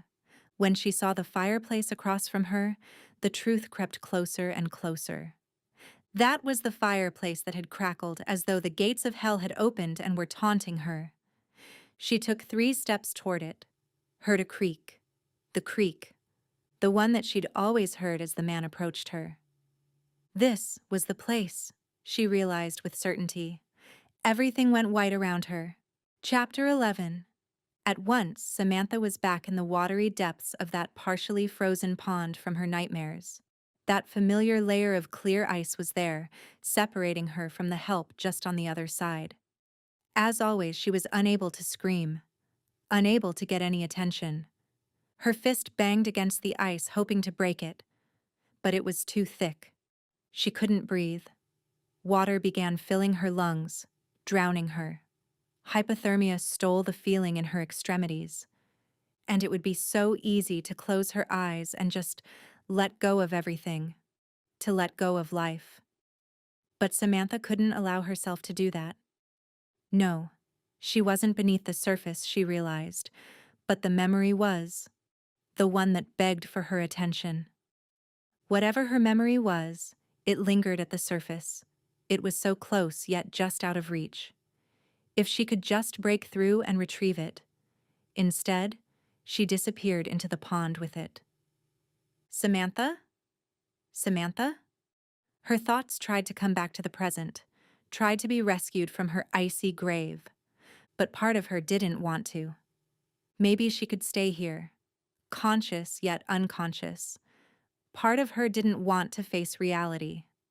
Being in this state of oblivion was a welcome break from the painful memories. The truth was there. If she could just survive down here another moment, maybe then the answers would become clearer. But someone shook her again, rumbling the water around her. She couldn't fight the pressure to emerge anymore. She pulled her eyes open. She'd passed out. Again. Maybe these memories were too much for her to handle. Maybe her body shut down in order to cope. As she blinked, Agent Quinn's face came into view. They were in a bleak room. Cold air surrounded them. Frost peered at her, as well as two officers. Quinn's arm slipped around her back, and he helped her to sit up there on the dirty floor. When she realized where she was, nausea pooled in her gut again. The grit beneath her, the squeaky floor underfoot, that horrid couch. "This was too much for you," Quinn said. Samantha shook her head, hating the fact she was making a spectacle of herself, wishing she was stronger and more capable and more in control. But she wasn't. She'd thought she was at one time, but tragedy had humbled her. Sweat covered her palms. This is the place," she muttered, the life draining from her as the words left her lips. She held on to Quinn, afraid she'd hit the floor again. Frost's phone rang and he stepped away. Even having the man farther away made her feel better. "Are you sure this is the place?" Quinn asked.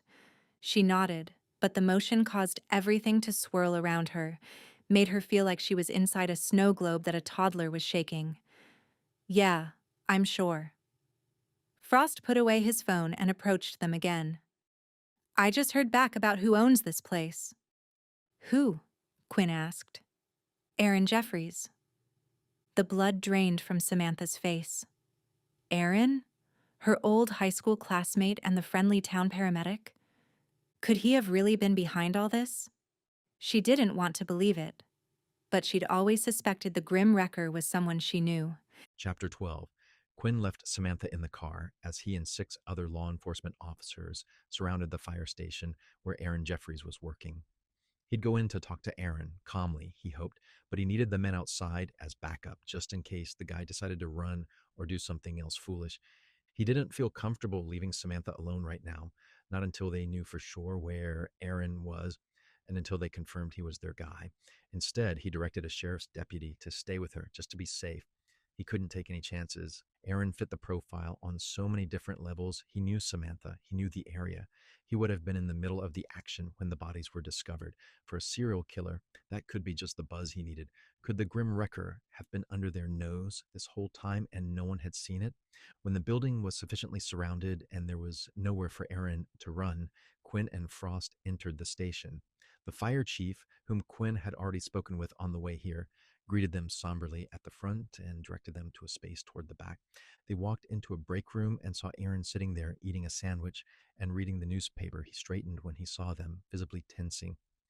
"You guys are with the FBI," he muttered, setting his sandwich down. "What's going on?" "We have some questions for you, Aaron," Frost said. His eyes widened with confusion. "For me? Sure, what do you need?" "We know about your cabin," Quinn said. The confusion remained in his eyes. "What cabin?"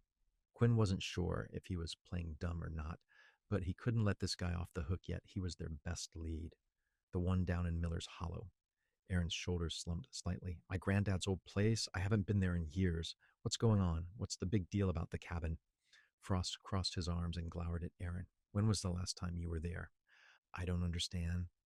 He braced his palms on the tabletop. And just answer the question, Quinn said. When was the last time you were there? He shrugged, his surprise morphing into the beginnings of panic. Probably when I was 15, before my granddad passed. I used to go there with him on fishing trips. Now that I think about it, some guys from high school. And I took a trip there after I graduated. That was the last time I went. Now, what's going on? Frost continued to stare at him, his eyes intense. When did you take ownership? My granddad passed away 5 years ago. I haven't had the heart to sell it. I'm not a hunter or fisherman myself. The man seemed to be telling the truth, but Quinn would take nothing for granted. Thoroughness was an asset right now. Where were you yesterday? You saw me.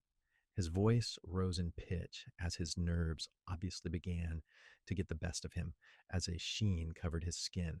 I was at the scene of the crime. I helped Samantha after she passed out. Frost leaned closer, going full on with his bad cop persona, or maybe it wasn't a persona. Did you come back to gloat because you get some kind of sick high out of seeing officers on the scene? Maybe you called Samantha just so you could see her reaction when she realized who she was speaking with. Aaron's eyes widened. Wait, you think I'm the grim wrecker? His voice pitched upward. Frost continued to stare. You know a thing or two about cars, don't you? You could easily sabotage them. So do most of the men in this area. That doesn't mean we're all killers. We strongly suspect the cabin is where all the victims have been kept, Quinn said. It's your cabin. Aaron stood and raised his hands, his face deathly pale. Then I'm being framed. I would never do this. You've got to know that. I'm in the business of helping people. That's why I became a paramedic. Could you come down to the station so we could talk then? Quinn said. Aaron looked left and then right, and then he darted toward the door behind him. Samantha watched as the officers outside the building took off in a run. Her breath caught. What was going on? At once, she saw Aaron. He was running.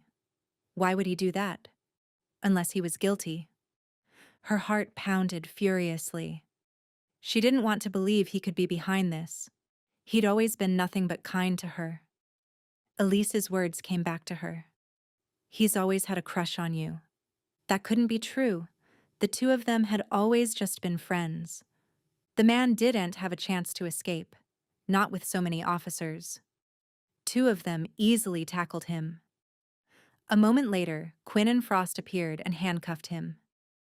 Aaron was placed in a police cruiser before Quinn climbed back in the car with her. Is he the Grim Wrecker? Her voice cracked with every other word.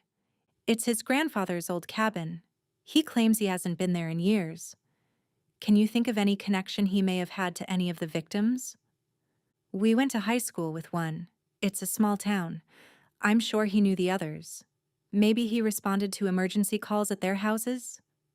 It's a theory worth looking into. Back at the sheriff's office, Samantha was quarantined in the lounge area. Until Quinn knew for sure that Aaron was behind this, she had to stay. Or, at least, they strongly recommended for her own safety and well-being that she not go anywhere else. While sitting on a pleather couch, an icy knot in her stomach, Samantha kept replaying the events from yesterday. Some detail begged for her attention. Something that didn't make sense. If Aaron had been the one who called her yesterday while at Mandy's car, Samantha would have heard more than silence in the background. Officers were talking all around her during that call. Another police cruiser had pulled up, lights and sirens blazing. It had been too quiet on the other end of that phone line. Her gut told her that Aaron wasn't the person who'd done this. Yet he owned that cabin. Was that a coincidence? Or had he been set up? The waiting was killing her. Someone brought her a sandwich. She forced herself to eat. The ham and cheese had been tasteless to her. Her attention was drawn to a flurry of activity in the conference room, and her spine tightened. Something had happened. Something new.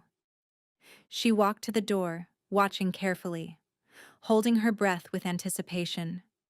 Quinn's eyes met hers through the glass, and she saw the grief there. She knew something was wrong. He walked toward the door and slipped into the hallway. "What's going on?" she asked. "Someone found Mandy," he said. She froze. "And?" "She's dead." Chapter 13. I need more. I can't resist. I fist my hands and think about my conquest. A surge of delight rushes through me until my toes tingle. The hunger is back. The hunger for revenge, to make people learn their lessons. It feels so good, so right, so much like my destiny. I glance at my watch again. I have a break right now where I can slip away. I can do what I need. I can follow my hunger until I'm satisfied. I know who I need right now. I know the next woman who will die at my hands, and nothing will stop me. I pause and ball my hands into fists again, except maybe Samantha, but she hasn't reached out to me. Maybe she will run to me when her heart breaks. It would be so much sweeter than me forcing her to become mine. With Samantha, my life would be complete. All my hurts would disappear. I want my life to be complete. Until then, I need to make my mark, tell my story, all as a faceless legend who makes people fear. I climb into my car, ready to begin again. They used to say I was a nobody. But look at me now. I was a headline maker, the one that every woman was talking about, and there is still more to come. I put my keys into my ignition and take off down the road. My next victim only minutes away from having her life turned upside down. Chapter 14. Quinn went to check the scene where Mandy's body had been discovered. Whereas other women had been left in shallow graves at isolated private cemeteries, Mandy had been left by a stream not far from the roadside. Some fishermen had discovered her on one of the rocky boulders there. Samantha didn't know for sure. She was only theorizing, but she wondered if Mandy had been left here so her body would be discovered more quickly. Everything seemed accelerated for this murder, happening at a much more rapid speed than with the earlier killings. As Quinn talked with investigators, Samantha remained in the car. Numbness washed over her. It was horrible enough that Mandy had been snatched, but she was dead. Already. The Grim Wrecker usually waited 3 days. Why was he changing his MO? Samantha could only hope that in his rush, he'd been careless. Maybe he'd made a mistake that would allow the FBI to catch him. It would be the only good that could come out of a situation like this. After 3 hours at the scene, Quinn returned to the car and sat down. He looked pale, like he needed to sleep and eat. No doubt he'd been going non-stop since this started. Yet strength still emanated from him, an underlying calmness in his soul. He didn't need to say anything. She knew the truth. This was heartbreaking. He dropped his head back and let out a breath before turning toward her. "Listen, you want to grab a bite to eat? Now? Don't worry, I'll still be in work mode, but I might think more clearly with some food in my stomach. Maybe you will too." She nodded, realizing she could use some nourishment also. "Okay then. Anywhere around here to get a good hamburger? I know just the place." She didn't ask any questions as they drove. She wasn't sure she wanted to know the details of the crime scene, if she wanted to know if Mandy had been tortured, if her body showed signs of trauma, if she'd suffered. Finally, they stopped at the burger shack, sat at a corner table surrounded by windows that displayed the majestic mountains in the background, and their food was delivered. Quinn studied her a minute. "How'd you get through it, Samantha? You seem so calm right now." His question surprised her. She thought Quinn would jump right into questions about the case. Instead, he was asking about her. She didn't have to think very hard about her answer. She dwelt daily on the one thing that had grounded her. "Really, I wouldn't have gotten through any of this without my faith." "Your faith in what?" He took a bite of his burger. "In God. He's helped me to see a perspective outside of this world around me. A higher vision, of sorts." I want to use my tragedy to help others. He wiped his mouth. I like that. And I understand. I'm not sure how people do my job without believing that life is bigger than what we see around us. Samantha's heart warmed at his words. You've been really kind to me, Quinn. I appreciate your compassion. It's my job to get to know people. For some strange reason, his words made her feel deflated. It was ridiculous. Samantha knew that. She knew Quinn was only doing his job. So why did her emotions take a nosedive when he confirmed that? I like learning how people think, what makes them tick, what's shaped them into the person they are today, he continued. Samantha nodded, determined not to show her disappointment. I get that. His gaze connected with hers. But I do think you're a remarkable person, Samantha, and I don't say that to just anyone. Heat filled her cheeks. Good heat. Heat that made her feel alive and warm, two things she couldn't say she always felt.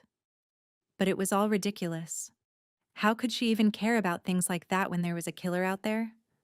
This is a good burger, Quinn told her before taking another bite. I told you it was. He stared out the window a moment, not saying anything. A storm brewed in her gut as she realized what she needed to say, as an idea pressed on her until she couldn't deny it anymore. Quinn might think she was crazy. She could be wrong, and this could be a wild goose chase. But she had to say it. I think I know the killer. His gaze jerked to her, and he lowered his burger. Why do you say that, Samantha? My gut. Talk to me. She shrugged. I don't know how to explain it. But it's the only thing that makes sense. There's nothing I could have said to this man while in captivity that would have changed his mind and caused him to release me. So I either reminded him of someone he cared about, or he did care about me. It sounds plausible. Any guesses who it might be? Talk to me. Not as a cop. Just talk. Like you're having dinner with a friend. Her gut twisted with hesitation, and her hamburger didn't seem as tasty as it had only seconds ago. And if I'm wrong? You're just theorizing. There's no right or wrong when you're brainstorming. It's just ideas. She drew in a few deep breaths, trying to temper her thoughts. It's all I've been thinking about. The fact that I know him is the only thing that makes sense.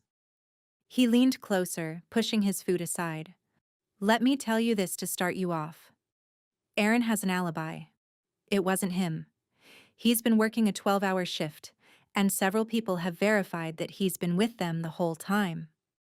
Samantha nodded somberly at the news. She hadn't wanted it to be Aaron, yet she had. She just wanted this guy stopped. Okay. Who else might have taken an unusual interest in you? Hank's image came to mind. She hesitated to say his name, but what if her hesitancy led to someone else dying? I've always suspected my boss, Hank, might like me. Guilt pounded at her as soon as the words left her lips. Tell me about him. That night I was abducted, I ran into him at the pharmacy. He was 3 years ahead of me in high school, so I knew him, but not well. What did he talk to you about that night? General chit-chat. There was a lawsuit against his nonprofit after one of the women he'd treated ended up committing suicide.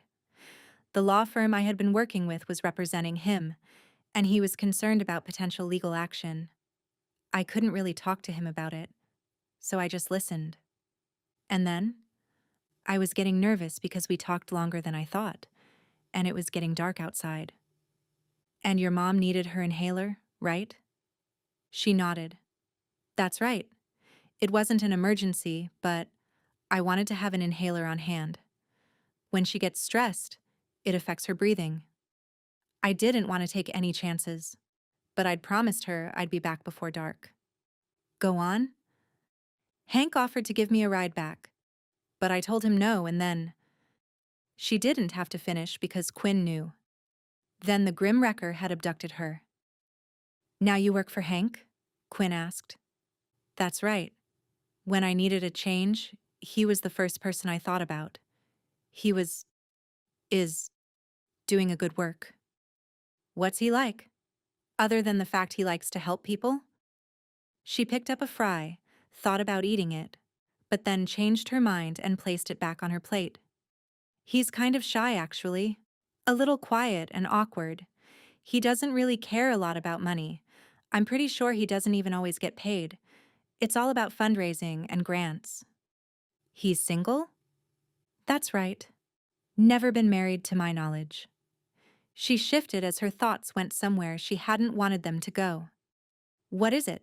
Quinn asked. There's one other person who keeps popping into my mind. Who's that? Her eyes met his. Frost. Quinn stared at Samantha, unsure if he'd heard her correctly. Frost? Agent Frost? She pressed her lips together and looked out the window again. I have a strong suspicion about why he doesn't like me, she started, her voice strained. Okay, there are privacy reasons I'm not supposed to bring this up. If you need to say it, then you should. Any little detail could help us right now. She swallowed hard and kept her gaze averted. His wife came to the women's shelter. I helped her start a new life somewhere else. Quinn's heart pounded in his ears at her announcement. Is that right? This is all against the privacy policies we have. But since there's a serial killer out there, and since you're FBI, then I can't keep it to myself anymore. Her eyes finally met his, and he saw the tug of war there. Does Frost know that you were involved? She shrugged. I'm not sure. Frost lives about an hour and a half from here. His wife purposefully came to us because we were away from her hometown and his connections there. I suspect that Frost knows that I know. So that would explain some of his hostility toward you. His stomach churned at the thought. Yes, it would. As despicable as that is, it doesn't make him a serial killer. A touch of confidence returned to her eyes. I know. It does show his propensity to violence. When the Grim Wrecker called me, I also noticed that Frost was on the phone in the distance. Maybe he somehow muffled the other sounds around him. I don't know. He tried to recall that memory. I believe I'd asked him to check out some things for me. That's also true, but he would be in the perfect position to misdirect the FBI. He let out a breath as he let that sink in. I don't want to believe that's true. It's just a theory, one that I'm sharing like I'm talking to a friend. Her eyes pleaded with him to understand. He leaned back and thought about it another minute. The profile he'd put together was that of a person who was rejected, awkward, but who blended in. Maybe they did have some personal connection to the town. They definitely had some kind of connection to Samantha. Could Frost be their guy? It was a possibility he needed to keep in mind. Let's keep this between us, he said, until we know something for sure. We don't want to tip anyone off. Chapter 15. As they left the restaurant, Samantha texted Elise and told her she was on her way home. Elise texted back that she'd just left work and should get there about the same time. Samantha looked forward to spending some time with her friend away from all this craziness. I know it's been a rough day, Quinn said. It has been. I'd hoped all of that would be for a purpose, that it would do some good. Instead, nothing changed.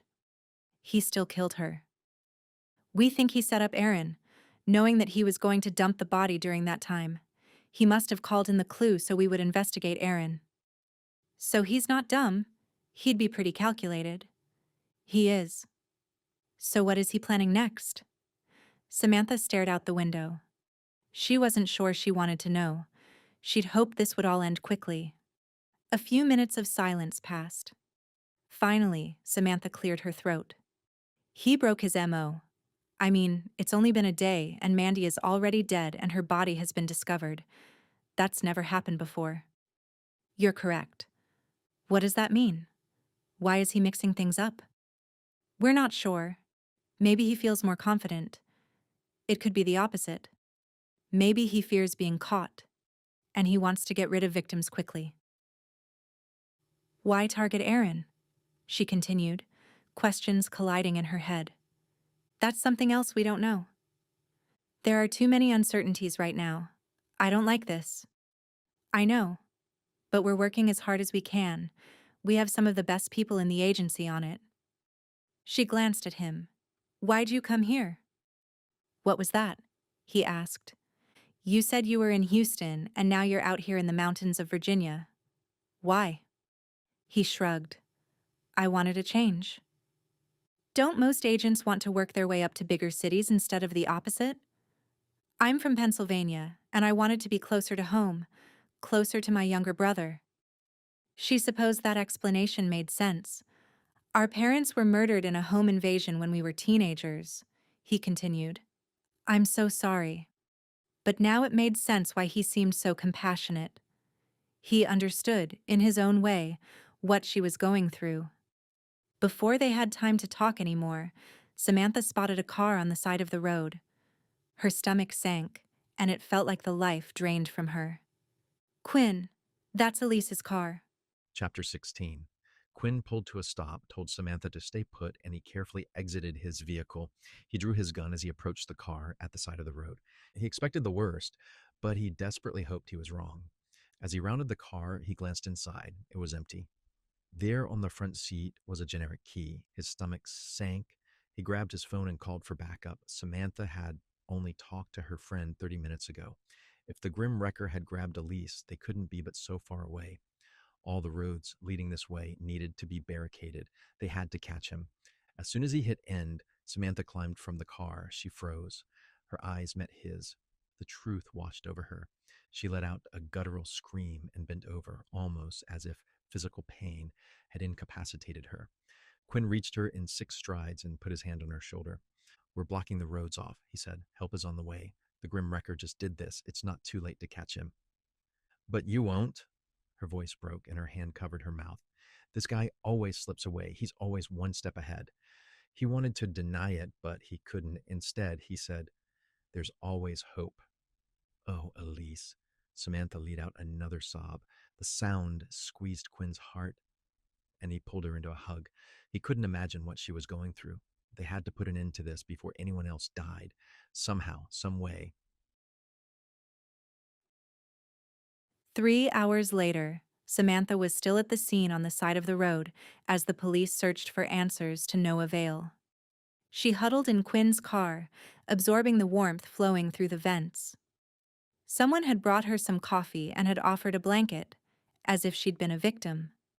And her mind reeled as she pictured what Elise must be going through right now. Samantha had read the police reports. She knew what the other victims had endured, things that no one should have to go through. Burn marks, puncture wounds, dehydration. Her friend didn't deserve this, and it was Samantha's fault. For some reason, the grim wrecker seemed to be focusing his energies around Samantha. It wasn't acceptable. Other people shouldn't suffer because of her. She rested her head on her hands again, a pounding headache trying to paralyze her. Please, Lord, stop this. I know you have the power to do it. One word from you, and this man's rampage would end. Yet they lived in a fallen world, one where man had free will to do what he wanted. A world that her hope was never supposed to be in. The struggles they had here would one day be dim compared to what waited beyond. She straightened and forced down another sip of coffee. She needed to stay alert. In the distance, she could see the agents clustered together. As her gaze drifted to Quinn, her muscles softened. The man had been nothing but kind. She wasn't sure if that was just part of his job or if he was sincere. She hoped he was sincere in his compassion. It was so hard to trust people sometimes, though. Her phone buzzed. Her heart lurched when she looked at the screen and saw an unknown number. Could it be? She flung the door open and motioned to Quinn. He wasn't watching. She searched for Frost even, but he was on the edge of the woods, his phone to his ear. She was going to have to do this on her own. With trembling hands, she hit answer. Heavy breathing hit her ears. It was him. The grim wrecker. Again. She was sure of it. She sank back into the seat, afraid she might pass out. Let her go, she said, her throat achy with each word. Please. She's my best friend. She doesn't deserve this. Just more breathing. I'll do anything to save my friend. Take me instead of her. We can trade. Quinn slipped inside the car as her sentences faded. His eyes widened with alarm, concern. But she wouldn't take the words back. She was desperate.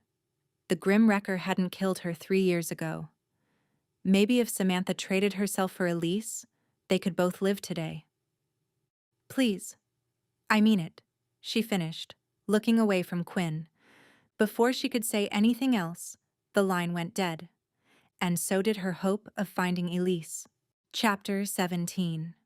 Samantha stared at the phone, feeling halfway numb inside. Had she blown her chance to save her friend? Should she have tried a different approach? The what-ifs ran through her mind until her head swirled. What were you thinking? Quinn muttered. You offered yourself for Elise? I was thinking that I don't want my friend to suffer. His gaze burned into hers. This guy is crazy, Samantha. He might just take you up on your offer. He might put you through a living nightmare again. She raised her chin, knowing how it might have looked foolish from the outside looking in. But she'd meant her words. Good. I'd rather it be me than Elise. Quinn's scowl deepened. He may not be as gracious if he captures you again. Quinn? She stopped herself. What was she going to say? She wasn't even sure. Instead, she squeezed her eyes shut. I don't know. I just want this to end. I'm not sure which is worse, living or dying. Samantha. He lowered his voice. I know what you went through with him. Her cheeks flushed. She rarely talked about it. Most of her friends, even Elise, didn't know all the details. But of course, Quinn had access to her files. He knew nearly as much as she did about her ordeal. Knew she'd been starved. Knew her wrists and ankles were raw from her bindings. Knew her face was bloody from trying to rub her mask off. Knew the psychological torture she'd endured. A tear escaped down her cheek. Quinn touched her arm and, in the next instant, she was in his arms again. His strong, capable arms, strong enough to hold up Mount Everest. I know you're scared, he murmured. We're doing everything we can. But were they? Was she? There had to be something else she could do. She straightened as an idea came to mind. I want to go back to the cabin where I was held. Just you and me. He pulled back and squinted, doing that familiar examination of her face. Why? I want to remember. The answers are there. I just know it. Samantha. Please. Quinn stared at her another minute before nodding. Okay. If you're sure you can handle it. I can. Then she shook her head and corrected herself. I will. Samantha's palms were sweaty when they pulled up to the cabin again. She'd been here before, so she'd already experienced the initial shock of seeing this place. Yet it felt like she hadn't. Being here felt new, frighteningly so. Quinn held her elbow as they climbed the steps. Her throat tightened as the screen door screeched, as the bland brown door whooshed. As she stepped into the house of horrors. Quinn's hand remained on her arm, and she was thankful for it. She wasn't sure how her body would react to all this. Part of her wanted to flee, to forget the sucker punch this place gave her. But she couldn't. She had to face her fears head-on.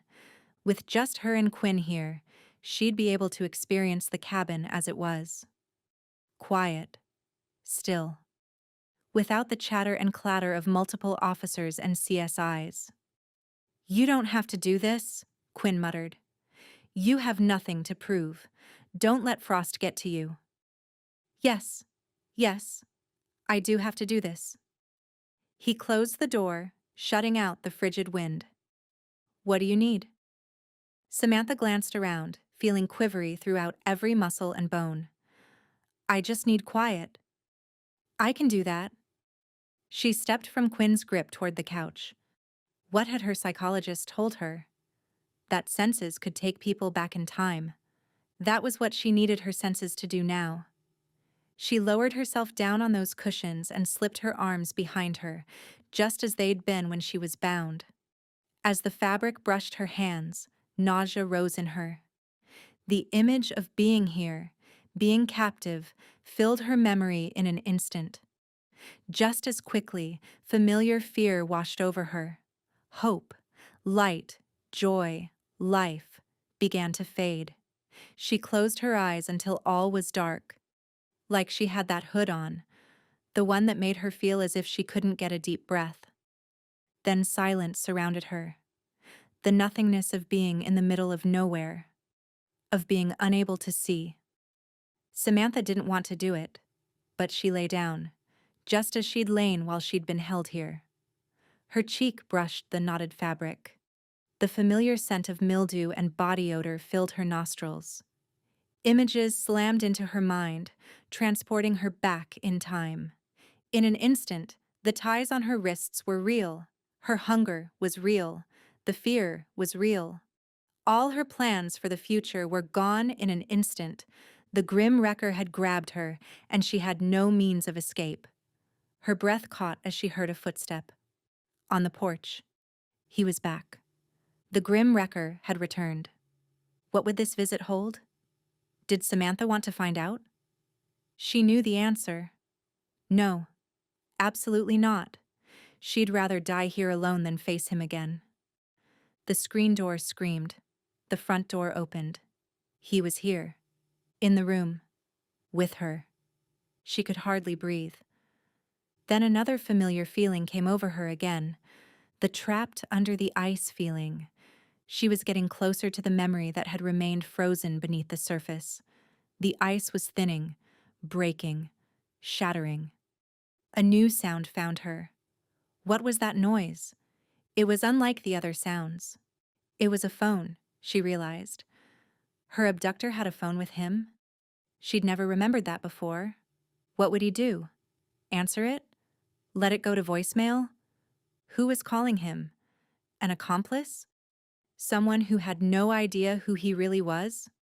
Samantha held her breath as she waited. Hello? The man muttered. Blood pounded in her ears and she willed it to hush. Why hadn't she ever remembered this phone call before? That's right. Okay, I understand that. His voice was dark and low. Maybe familiar, yet different. There was nothing especially distinct about it. Who is he talking to? He almost sounded professional. What can I say? He continued, lingering in the distance. Bob's your uncle? Bob's your uncle? That phrase. Where had Samantha heard it before? The next instant, the man was standing above her. Sorry, Samantha, he muttered. I'm so sorry. Then electricity rocked her body. He'd tased her, she realized. And everything went black. Chapter 18. The memory came back again. Samantha was in the partially frozen water. The ice was there. She could see things taking place around her. But it was blurry. And just far enough away from reality to make her desperate. But help was there. Bob's your uncle. It was such a strange expression. Maybe it wasn't uncommon in some circles, but it was in hers. Someone she knew used that expression. But who? Who was it? The memories clawed at her. The surface of the ice continued to crack. Something in her gut kept taking her back in time to high school, to that reunion she'd attended not long ago, to all the various faces she'd interacted with while she was there. Samantha? Someone shook her. Finally, she broke through the ice barrier, reaching the surface, desperately swallowing in gulps of air. She pulled her eyes open with a start and sat up. Sweat covered her. Her heart raced. And Quinn peered at her. She was lying on that couch that she'd thought would be her coffin. Are you okay? Quinn asked. You were crying. Quinn, I need to go to Eastside High School, she told him. Why? Because I need to see the yearbook from the year I graduated. I don't know where mine is, and I remembered something. Talk to me, Samantha. He knelt beside her. She swallowed hard, pushing herself up. She felt like she'd been hit by a truck. Someone I went to school with used to say, Bob's your uncle. It means, voila, I think. I'm having trouble remembering who. but I think it may have been his yearbook quote. We can go to the school. Let me call Frost and tell him to meet us there. Less than 2 minutes later, they were in his car, and Quinn turned on his siren as they sped toward town. Neither said anything. And, as always, Samantha appreciated that fact again. Silence could be her healing. They arrived at the school. It was a Saturday, so the students should be gone. There were some cars here, though. Maybe administrators or some football players going through extra practices. Probably the marching band as well. There were also other FBI vehicles already here. They went into the library. Agents were already poring over the books. Samantha made her way past them and looked at those familiar yearbook pages. They seemed to sense her need and parted. Everything seemed like gel around her as she flipped the pages. Finally, she stopped at one picture. The contents of her stomach threatened to rise. The picture that stared back at her, with the quote beneath, was Jed Hedges, the high school nerd that Samantha had continually defended. Her head swirled. That's the guy? Quinn asked. You're sure? Samantha nodded and pressed her hands into the table. He said that exact phrase. The memory was there beneath the surface the whole time. She grabbed her temple, a new pounding starting. I just couldn't pull it out until now. Until my senses took me back in time. Frost, we've got to find out where Jed is now. I'll get right on that. Frost rushed from the room. Marks, Backer. You guys go too. We're going to need all the manpower we can get on this case. Samantha's head continued to pound, even when it was just her and Quinn. Jed? Could he really be behind this? In her mind, she already knew the answer. Yes, he could. You did a good job, Samantha. Thank you. But there's something else. She shook her head, trying to shake the memory free. Quinn, I think Jed's family had a cabin down in Wallace Hollow. He talked about it sometimes when we were in band. It was his happy place, if that makes sense. Wallace Hollow? I'm pretty sure that's the place. I think it was someone who was like a grandma to him, but not directly related. The location may not show up in any searches. Let me call them. He pulled out his phone and stared at the screen. I don't have service in here. Parts of the school are dead zones when it comes to cell service. It's been that way for as long as I can remember. Let me run down to the office then. I'll stay here. I could use a moment to collect my thoughts. If you're sure, I'll station an officer outside the door just as a precaution. Got it. When Quinn was gone, she hung her head. Would they find Elise in time? She prayed they would. Suddenly, her nerves stood on edge. She needed to get out of here. She stood and walked toward the door. She'd promised Quinn she'd stay here, but she'd feel better if she found everyone. She didn't want to be alone right now. As she reached the door, she saw that a chain had been locked over the two metal handles. What? That couldn't be right? Someone would have to place them there from the inside, and there was no one in this room with her. Right? She turned around to double-check when an electrical shock rushed through her body. She fell to the ground. When her vision cleared, she could barely make out Jed's face above her. Chapter 19. You'll never believe this, Frost muttered, staring at his computer he'd set up in the school's office. Quinn went to stand behind him, curious about what he'd learned. What's that? This Jed guy? He just got a job. Quinn narrowed his eyes, wondering where he was going with this. Doing what? Frost pulled his gaze up to meet his. Working as a custodian here at the school. Quinn's heart rate ratcheted up to the sky. Was he here now? He wasn't going to wait around to find out. He sprinted down the hall and reached the library. The guard he'd stationed outside was on the floor. He put a hand to his neck. There was still a pulse there. He radioed for help before tugging the door. It was locked. Locked? He glanced through the glass and saw the chain there. His stomach sank. Jed had been here, he realized. He rattled the doors again. There had to be another way to get in. Jed couldn't be but so far away. Where had he taken Samantha? He pulled out his gun and shot out the glass window atop the door. Footsteps sounded behind him as other agents hurried his way. He climbed through the broken glass and rushed toward the desk where he'd left Samantha. There, on top of the yearbook, was a key. "Split up," he yelled. "We've got to find her, now." Samantha sensed Jed pulling her into a room beside the library. They wouldn't make it out of the building without being spotted. Right? He was keeping her at the school somewhere. The resource closet, she realized. It was where all the equipment was kept. Projectors and other electronics. Only one door in. She glanced up. But there was a glass frame on the door. If only she could move. If she could scream. If she could let someone know she was here. "I'm sorry, Samantha," Jed muttered, sweat pouring off his forehead. "I didn't want it to happen this way." "It doesn't have to." She wanted to scream, but she couldn't. She couldn't say anything, not until her shock wore off and her muscles returned to life. Jed was just as tall and lanky as ever. His face was pale, almost gaunt. His dark brown hair was cut in a bowl cut, but it was greasy. He wore a janitor's uniform. Jed was wearing a janitor's uniform. Did he work here at the school? Now that she thought about it, it did sound familiar. When had she seen Jed last? That was when she remembered. The high school reunion last month. It had been right here at the school. Only Jed hadn't attended as a participant, had he? He'd been working the event, standing in the background, watching.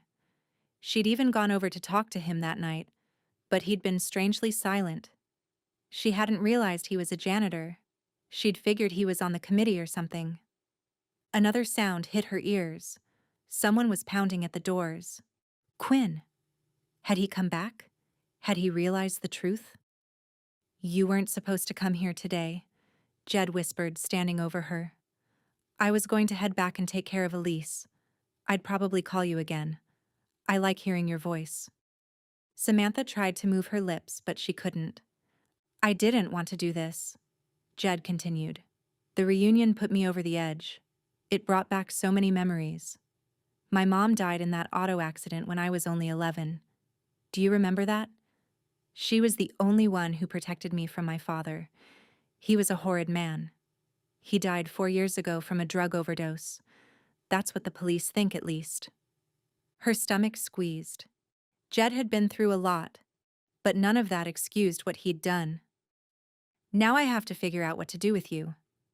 He reached behind him and pulled out a gun. "Like any good killer, I have a backup plan." "A gun?" That didn't fit. What would he do with that gun? Shoot her? Just then, a loud bang filled the room. She froze. Was that Jed? No, it had come from the library. "Quinn?"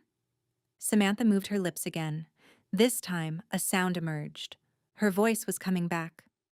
"Why, Jed?" she whispered, her voice hoarse. "Why are you doing this?" He wiped his forehead. "Because people need to pay." "To pay for what?" She tried to move her legs, but it felt like they were bound. She knew they weren't. The effects of the taser were still wearing off. "What they've done!" He flung his gun in the air, talking with his hands. "What have they done?" she continued, trying to buy time. She tried to move her legs again. Maybe the muscle control was coming back. Maybe. "They've made me feel like less." He sneered and stared at that window. "Talk to me. How have they made you feel that way?" "They've rejected me." "Even Mandy?" she asked. There.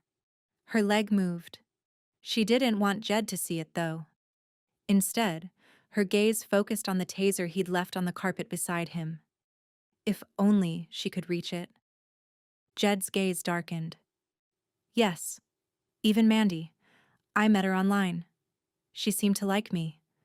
Then she met me in person. Realized I was a janitor. That I was awkward. She ended the date early. I'm sorry. Trying to find a match isn't easy. I'm still single also. The last date I went on, the guy stared at his phone the whole time and acted like I wasn't there. Then he was a fool. I'd love going on a date with you." "Did all those women reject you?" She tried to understand, to buy time. They did. Some of them wouldn't give me the time of day. Others went on one date and then scoffed at me. One of them laughed at me when she passed me on the street. And Elise? I asked her out in high school. She told me I wasn't her type. Then I heard her turn around and mutter, "Freak." It was supposed to be her that night, you know. Not you. From a distance. We look alike. And you were driving her car. Quinn appeared at the door and pounded on the glass. When he did, Jed put the gun to her head. "Do anything and she dies," he yelled. Quinn raised his hands. "It doesn't have to end like this." Samantha swallowed hard, keenly aware of that gun. "Why, Aaron? You set him up." Jed's gaze darkened. He invited 3 guys at the lunch table to go on his guys' weekend fishing trip after graduation. He sneered. I was sitting right there. He just looked at me and said, "Sorry, man, no losers allowed. He's just as bad as all those women." That was wrong of them. "Please let me go, Jed. Please." He pressed the gun harder. "You weren't supposed to come here today. I needed your help. I begged for it. But you weren't supposed to come here. It's not too late to make things right. You asked for my help. I'm trying to give that to you now. No one can help me. I used to think that also. That no one could help me after my ordeal. But that's not true. There's always a light in the distance. We just have to make the choice to walk toward it instead of toward the darkness." Her gaze remained on the taser that he'd left on the floor. If she could just get a little closer. "I don't think I can do it," he said. "Sure you can. I promise you." "I can't." His words were lit with anger. Samantha raised a hand. Okay. There's no need to get hyper here. You're the only one who's ever been kind to me. I'm sorry, Jed. You deserve kindness. Everyone does. People are going to remember me one day. He hung his head. Yes, they are. If she was going to act, she had to act now while he wasn't looking. She reached over and her fingers gripped the taser. "Jed?" She rubbed her lips together. "Yes? I'm helping you now." "What do you mean?" A wrinkle formed between his eyes, and before he could realize what was happening, she sent a jolt of electricity through him. As he writhed on the floor, she darted toward the door. Her fingers fumbled with the lock, but she got it open. She fell into Quinn's arms as men rushed past them. Maybe this was all finally over. "Are you okay?" Quinn asked. She nodded, not sure she was okay. But she was alive, and that was enough right now. "We found Elise," he said. "She was where you said. Good work." Her shoulders sagged. Maybe she could finally relax. This was over. It was finally over. Epilogue. 1,243 days after she'd been released, someone knocked at Samantha's door. This time, she didn't feel fear. No, she knew who was on the other side. She pulled the door open and saw Quinn standing there, that handsome grin on his face. Quinn, the one who always made her feel safe and calm. 2 qualities she didn't take for granted. He opened the screen door, stepped inside, and kissed her cheek. "You look beautiful." "Thank you. Did you have a good trip?" He'd driven the 3 hours from DC to see her as he did most weekends. It worked for them. For now, at least. "It's always good when I know you're waiting for me at the end of it." She smiled, thinking about the twisted, winding road that had led them here to this place. If Jed hadn't abducted her, she might not have ever met Quinn. It was a blessing in the middle of a nightmare. "Okay, before we actually relax like a normal couple, I have a few updates." "Sit down, let's hear them." They sat beside each other on the couch, probably closer than necessary, but Samantha wasn't complaining. "So, Jed has pleaded guilty." Her heart lurched. He'd done the right thing by doing so. He'd been writing her letters from jail, and Samantha had encouraged him to do just that. Good. He's a very disturbed individual. I know. He shifted. I also wanted to let you know that Frost has been relieved of duty. Her heart quickened.